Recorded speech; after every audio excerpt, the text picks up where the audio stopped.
이런 식의 천박한 반응은 참 이상하고 이해할 수 없는 일이다 이렇게 생각을 합니다.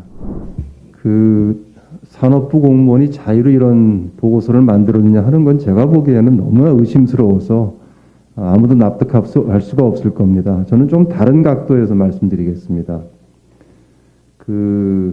외교안보를 하는 전문가들은 이번 일이 터지니까 정상회담을 준비하기 위해서 그런 검토를 시켰나 보다라고 그냥 쉽게 생각을 했는데 막상 문재인 정권에서 청와대는 전혀 몰랐다, 전혀 지시한 바가 없다고 하니까 오히려 참 의아하게도 생각하고 있습니다.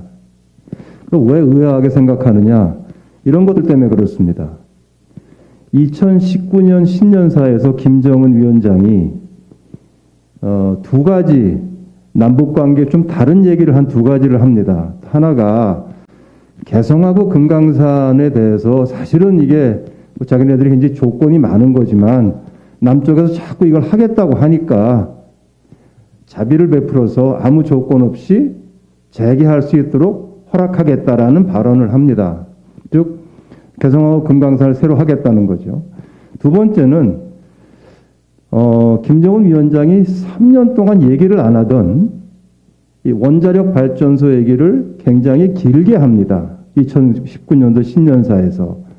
이 사람이 2016년 제7차 당대회 때 전력 얘기를 하면서 우리도 뭔가 원자력 발전소를 해야 된다 이런 얘기를 한 다음에 성과가 없으니까 2017년하고 18년에 아무 얘기도 안 하다가 2019년 신년사에서는 전력 생산이 중요하다고 하는 그 항목에서 제일 첫 번째로 수력보다 앞서서 원자력 얘기를 하는 겁니다.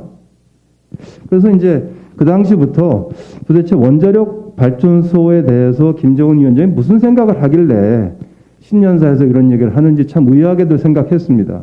그 이후에 20년, 21년까지 가만히 있다가 21년 당대회에서 전력 얘기를 하면서 세 줄 중에서 단어 하나만 얘기해요. 그냥 원자력 발전소도 장기적으로 해야 되겠다는 식으로. 그래서 이 남북관계 측면에서 봤을 때 이 북한이 원자력 발전소에 대해서 언급하는 내용을 봤을 때 합리적으로 추론하기로는 뭔가 원자력 발전소에 대해서 위원장이 북한 인민들한테 얘기할 만한 이유가 생겼다고 볼 수 있는 겁니다. 그래서 우리는 굉장히 합리적인 의혹을 제기하고 있는 겁니다. 합리적으로 사실에 입각해서 이게 맞지 않느냐라는 의혹을 제기하고 있는 것이고 거기에 대한 정부 여당의 반응은 너무나 정치적입니다. 북풍 공작이다. 이렇게 하는 게 있고 그다음에 자꾸 문제를 USB를 한번 공개해 보면 되지 않느냐. 공개하고 싶으면 당의 명운을 걸어라 라고 얘기를 하고 있는데 전 이렇게 얘기하고 싶습니다. 야당이 USB에 대해서 의혹을 제기하는 것이 어디 야당이 궁금해서 그러는 겁니까? 국민의 알 권리를 충족시키기 위해서 야당이 얘기를 하는 걸 놓고 국민의 알 권리가 무슨 폭파판의 흥정 대상입니까? 명운을 걸면 보여주겠다고 하게요. 이런 식의 천박한 반응은 참 이상하고 이해할 수 없는 일이다 이렇게 생각을 합니다.